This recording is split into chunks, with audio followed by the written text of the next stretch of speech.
ఇక breaking news చూస్తున్నాం. ఖమ్మం జిల్లా వైరాలో షాకింగ్ ఘటన చోటు చేసుకుంది. లాటరీ పేరుతో వృద్ధ దంపతులను కారులో ఎక్కించుకున్న గుర్తు తెలియని వ్యక్తులు వారి వద్ద నుంచి నగదు, బంగారం చోరీ చేయడం చర్చనీయాంశంగా మారింది.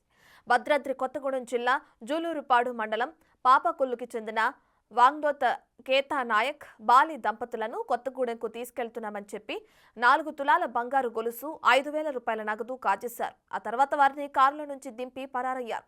ఘటనపై కేసు నమోదు చేసుకున్న పోలీసులు విచారణ చేపట్టారు. దాన్ని పట్టి చూస్తా వాళ్ళు ఇమీడియట్గా ఆటా కూడా కంపెనీ సీరియస్ ఉంటుంది బంద్ కూడా దాన్ని పట్టి చూస్తా వాళ్ళు ఇమీడియట్గా ఆటా కూడా కంపెనీ సీరియస్ ఉంటుంది బంద్ కూడా దాన్ని పట్టి చూస్తా వాళ్ళు ఇమీడియట్గా ఆటా కూడా